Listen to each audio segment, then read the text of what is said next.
Baphathi bohlelo siyabonga ukuphatha uhlelo ngendlela emnandi kangaka. Bafundisi bami bonke egabeni ezahlukene.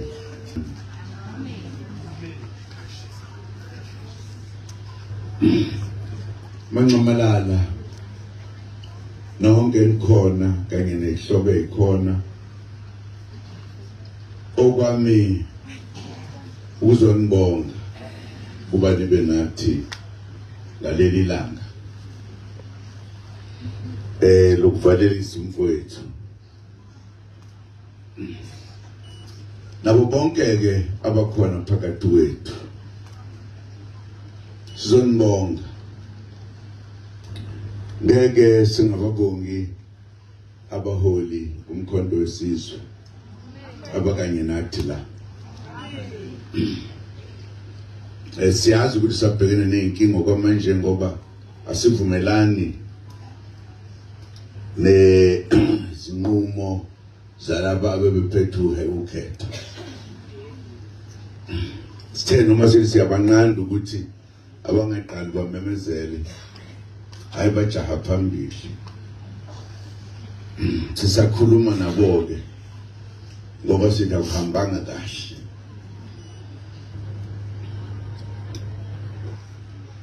Sizonibonga nonke ukuthi niphumile nazophelezela uNqamalala umfowethu.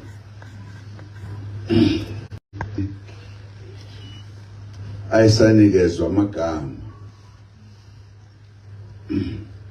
amagama amabutho. Bayibutho ke lokuthiwa bangindaba. Ngoba nomama babengavunyelwa ukuthi bambize ngegama. Igama lokuhlonipha. Lensizwa ke esifihla namhlanje umfowethu bese sithele sobabili nje kuphela kubaba. Abafowethu bonke sabahamba.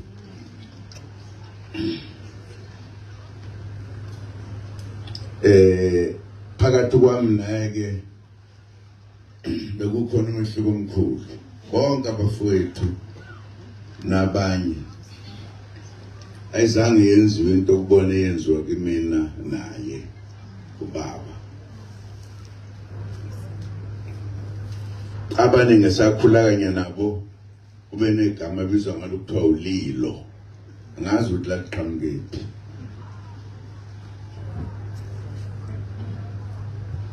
Sazalwa ngokushiyana kancane nje nomfowethu. Kunenyanga ezimbalwa mhlawumbe eziwu4 ngaphambi kwami. Ezalwa umama umayengwayo kuyena mama umdala wala ekhaya.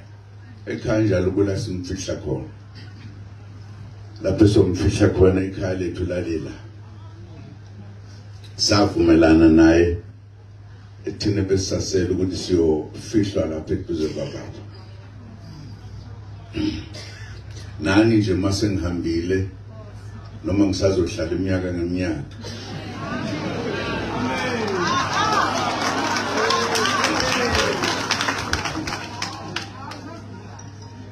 Ngabatshena bala ekhaya ukuthi ngeke ngingcatshwe eGoli noma eThekwini. Ngiyongcatshwa la. Ngifuna nje ningayilenzi iphutha. Nazi kahle ukuthi ngiyongcatshwa la eduze komfowethu. Eduze kababa. Eduze komfowethu omncane. Kuba mfowethu bonke wayengogcina. Olama mina. Savumelana nomfowethu wasolalela thina eduze kwababa. Umfowethu ke sebemkhazile abamaziyo insizwa ehlonipha ngendlela esimanga. Nginomlando omude naye. Kwaze kwafika lapho khona amagama ethu ahlangana khona.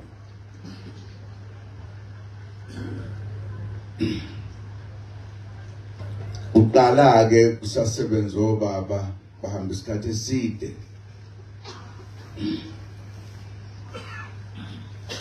umama engwayo wakhulela umfowethu nomama umzobe wakhulelwa mina wasiphatha ngezisu singakazalwa. Kwakuye kuthi-ke uma ingane izalwa la yayingaqanjwa omunye umuntu, yayiqanjwa ubaba kuphela. La ngisho noma ngabe umama wayenalo elakhe ngeke aze aniqambe umntwana engakafiki ubaba athi lo engimzele usibanibani. Wabuya ubaba eseholidini wafika sesikhasa sobabili nomfowethu singenamagama. Sikhasa nje sehla senyuka sishona lena le nje asibuke lokho abafundi aba-descendants. Waxoxa nje indaba wathi ngeke ngithule umuntu engigedla engihlekisa. Wayiqamba kubaba ngisho imizi yakhe, waqamba ngisho lo umzi kababa esihlala kuwo manje ungakabibikho. Ntatha khumuzi la ephuma emzini omkhulu lapha ezalwa khona, uzalwa inkosi yala ubaba omkhulu umnyakanye. Esephuma umuzi wakhe sebeqamba imizi, wayeseqamba lo mzi wathi usembindla mshaya umzi wakhe akhumuzi kababa wakhe. Lowo muzi yona uyophathwa umayengwane. Wathi othi-ke uma mzoma sephuma umuzi wakhe igama labo lokadakwa Dinusi.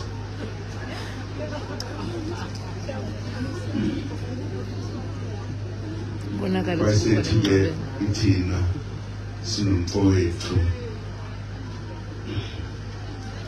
esexoxa indaba ukuthi ngeke ngithule umuntu engigedle engihlekisa. Wasekhomba umfowethu wathi ngeke ngithule, wakhomba nongathi ugedle ehlekisa. Umama wonqamba ngemva kwalokho-ke usengiqamba ngelakhe wathi umhlanganyela.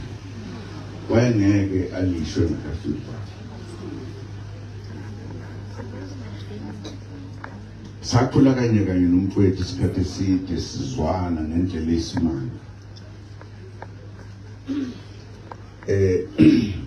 Ubaba umfundisi wami lo bekhuluma iqiniso ukuthi insizwa ehloniphayo ihlonipha ngendlela eyisimanga.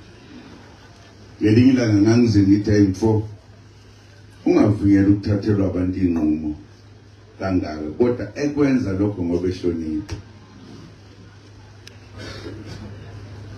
Sesithatha isinqumo sokuthi sizojoyina umbutho wesizwe i-ANC. Ngami influence umfowethu nje asiyojoyina ndoda sebancane singakahlanganisi iminyaka ewu-18 ngokuba kwashona sisebancane kwaphoqeleka ukuthi sisheshe sisebenze.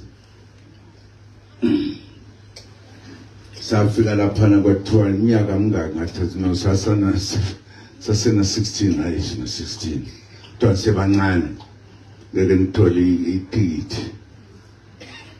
Asengidola umfowethu kulo nyaka ozayo sizoya lapha sobakhohlisa sisesina 18 ukuze sithole amathikithi ngoba kangijabu kulo ulwele inkululeko.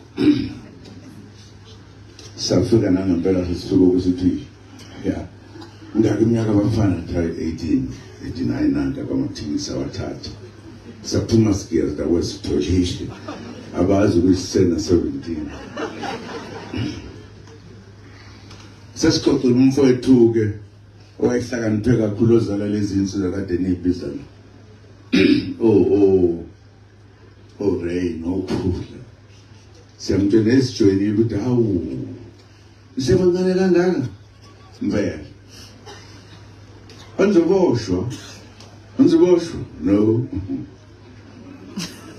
hayi man ayike nokuyiselena emva lamatikiti ngisebancane umfowethu ngoba wayihlonipha enakho konke kwafuneka kuhlonipha umfowethu abafowethu sasibafuna ukuhlonipha njengobaba kwakuhlonishwa kanjalo ithe ngihlangana nomfowethu sihlangana naye eThekwini wathi mfo ngilahlile itikiti awuyebona ulilahleleni ayina nomfowethu sikhuzile nje wathi siwalahle ithayi ngithiwa kwenziwa lokho ma uyijoyinele la ngabe sivele sikhuluma ukuthi singamtsheni babethethaka abafowethu sibahlonipha kodwa ngathi itikiti lami ngeke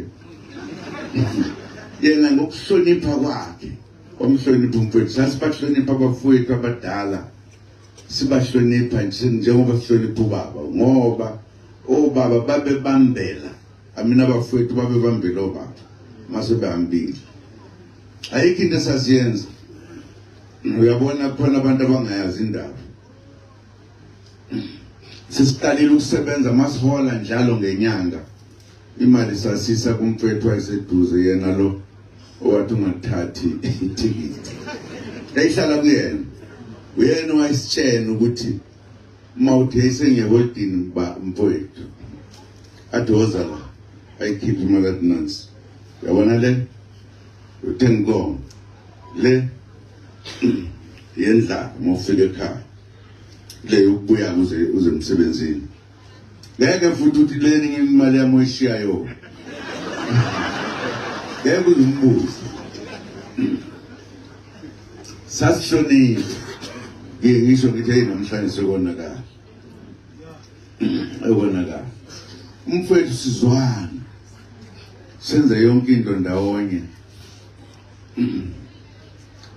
noma umfowethu ukhanyethe kwangene sizethanda ukula kodwa mayisilwa wayenezibongo zakhe uqhudela imizwezo ngangimthanda sikhonzene ngiye ngithi kuyena manje bengiye ngisho usaba nenhlanhla thina bonke abafowethu baqanjwa nje one by one thina saqanjwa ngesikhathi esisodwa ubaba wathi nazi insizwa zami ungeke ngithule umuntu engigedla engihlekisa basheshe wahamba kubaba emhlabeni sahlala nalensizwa uthando lukababa kuthina lwalukhulu kakhulu asibanga nalo ithuba lokuhlala naye kodwa ithina esihlale sasaba ngabokugcina bahamba bonke ngisho amantombazana ubaba ke wayiqamba eqamba amagama akhulumayo umfowethu nje lo ngithi wayihlupha kakhulu igama lakhe kwakungadlani wayibuza umbuzo ukuthi ngadlani yakho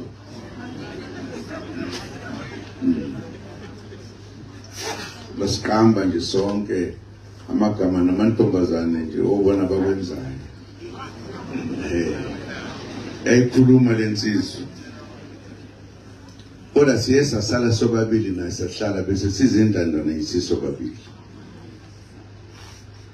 bengithemba ukuthi sisazohlala mina naye ngoba bengiye ngithi ubaba wasithanda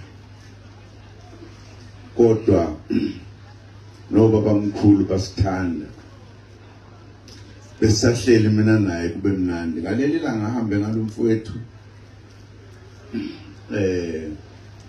angenza umsebenzi omncane nje ngibulele imbuzi ngibalelele ukhokho wethu owazala indlu le yaseMpendle olgajo ukhokho wethu waganwa intombi yasebukhosini njengokufanelekile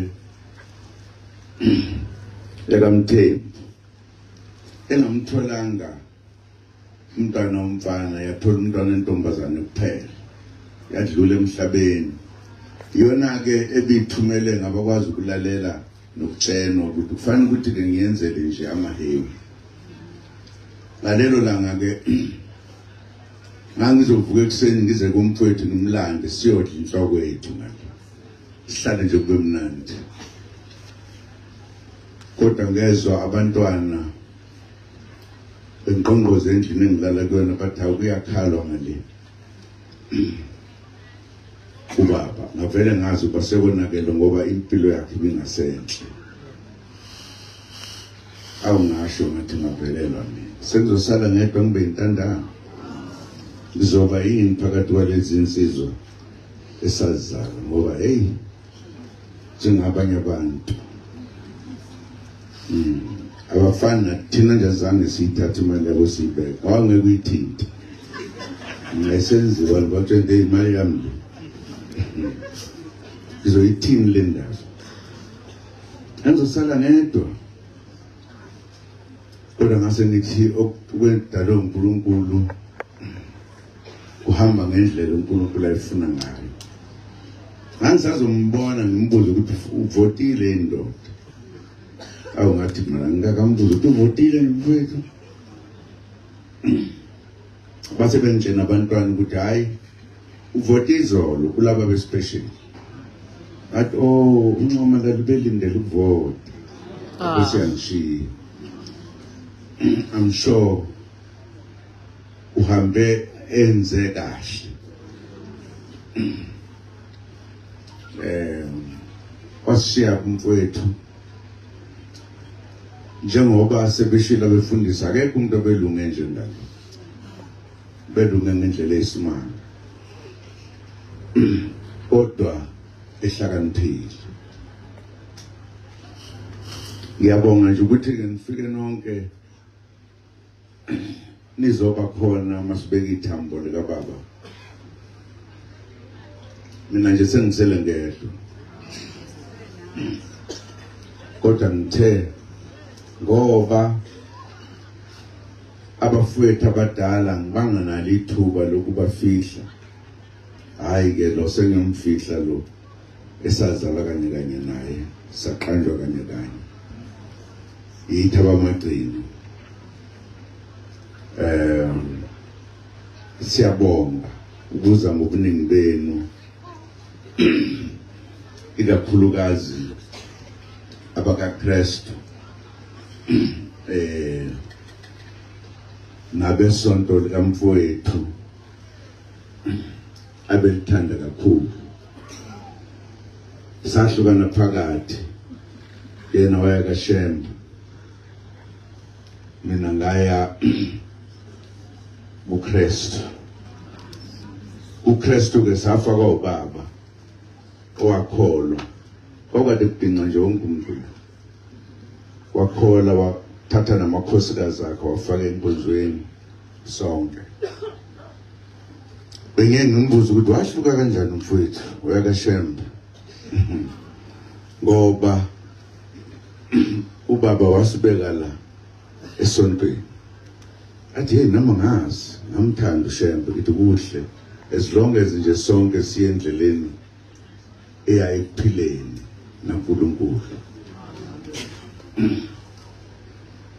ngifuna ukunibonga kakhulu ngoba njengoba nje umfundisi ekhuluma ngayidla lo nyama yofika ethi ngisayidle mina ngizidla ayenjengale ngiyabonga kakhulu ukuthi abafundisi bawufakazi bokuthi lensizwa kaBaba iwumuntu ongcwele bonga kakhulu nabefundisi bami bakaKristu abakhona la ibonge isimanga esenzekile ukuthi siguqule izwe bese libona ukuthi seliphumile endleleni enisoguqula njalo nje ngeke sibadedela abantu ukuthi basihluphe noma sesakhululeka ufuna ukunibonga nonke abafikile abaholi kanye nabo bonke nje abakhona abazosiphelezela njengoba sibeka umfowethu ihambile insizwa kababa sekusele thina soyilandela kodwa nje ngikuqinisile hayi isekhona angiyindawo hayi angiyindawo impela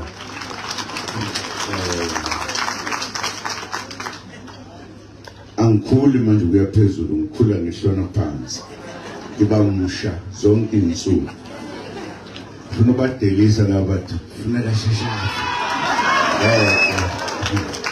ikhona le bangasijwayelelayo ngifuna ukunibonga nonke ngifuna ukubonga omakoti bakamfowethu sengifuna nikwazi konke manxamalala enikhona la ngithethile lento ukuthi omakoti njalo nje bambozwa ngeingubo bafudumale abanye kukhona abanye nje ukubona ukuthi useyafa manje ngabuza ukuthi yaqhamuka lento kumboza umuntu ngengubo esinda kangaka mase ngifika la sengithe abangayenzi lento napho sengifika sebabagqokisile futhi ngabiza umuntu ngasisusa leza ngubo bazofa amakhosikazi kamfowethu uhlola yini ngoba kufuneka kuhlonishwe hayi ukuthi umuntu ezwise ubuhlungu akulungile lo mthetho sengiwushayile ukuthi akukho umuntu ozobulawa la ukhona bana uyabona nje manje babonakala ukuthi bahloniphile lento ukuthi umuntu ambozwe ngengubo iphumaphi ngoba sasingenazo nengubo lesikudala ayilungile lento ufuna niyazi nabafowethu ukhona ungifuna ngitshena ukuthi yini isizathu ukuthi umuntu ushonelwe uzwisa ubuhlungu uyasuza usiyaphakanyizwa usiyobekwa no abahlale nje kahle uyabona nje manje sibabona kahle ngifuna niyazi sengishaya umthetho manje Ray shaya umthetho manje manje ngakwazi ukungitshena ukuthi yini ebangela ukuthi kubulawa umuntu ngeke ngivumela abayethu no nani bafowethu ensempenge hayi singazukukhona ubuhlungu omakoti bethu ufuna niyazi impela nonke nje hayi sizukwenziwa leyo into yenza impela ngothathiwisa ngishaya siyabonga kakhulu ngifuna ukuthi bantwana bakamfowethu kufanele ukuthi ishintshe unyawo nazi ukuthi umfowethu akasekho nina manje nizobheka lo muzi sizobambisana sonke ngiyabonga kakhulu namakhosi akhona ezile ukuthi dosifihlisa umfowethu abaqhamuke endaweni ezahlukahlukene khona nensizwa esihamba nayo yomkhoyisana ekhona la awuphakame bakubona awuphakame stand up yebo Nkosi uking wamakhoyisana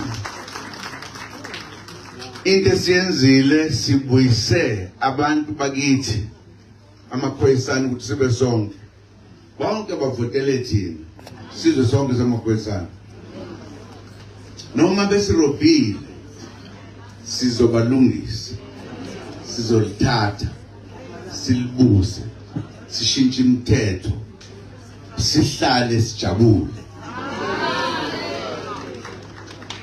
ngiyabonga ke bakwethu isikhathi esambili bengifuna nje ukunitshena ngalensizwa kwethu ukuthi oh besesele sibabili sengisele ngedwa kodwa ke nakho nebanyasho ndini khona ningilalele ningahluleki ukuvota nivote wrong nivote kahle ngoba sizophinda futhi uphinde ukhe ngoba basikhulile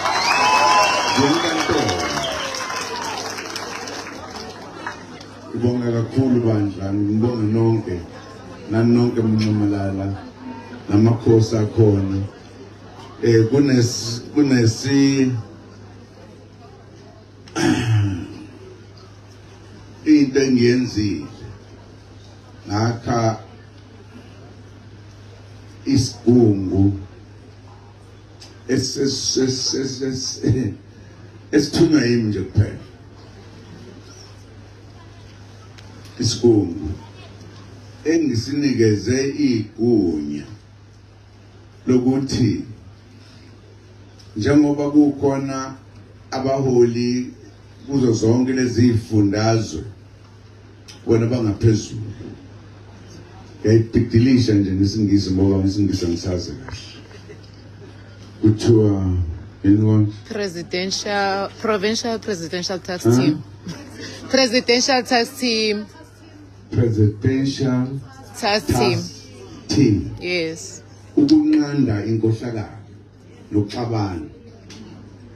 Bamele mina bonke lapho. Ngibenzile e-Eastern Cape, Northwest, KZN, Mpumalanga. Gauteng. Ngoba kukhulu esifuna ukwenza ukulungisa izwe lethu. Asikwazi ukubukela abantu abayizigebengu. Yilabo ke nje ngibabhekile ukuthi nje othi nje semthatha.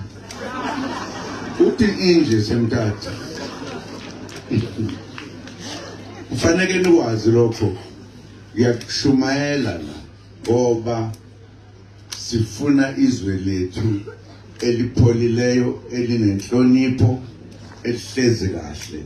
Soqeda igebengu, soqeda yonke into ebheke eceleni. Kukhona abantu ababulala amalungu omkhonto, angazi babulalelana. Bona ukuthi izwe selonakala. Kodwa ke sobambisana silungise izwe lethu, silungise ingane zethu. Asikambe mangala ngalokho sizokwenza ukuze siphathe izwe lethu. Ngiyadabuka ukuthi umfowethu uhambe sesifika esigabeni sokugcina sokubiza izwe lethu. Kodwa ke sikhona siyoba phatha kahle sibenze nabo babe ngabantu ebantwini. Hayi abelungu belungwini.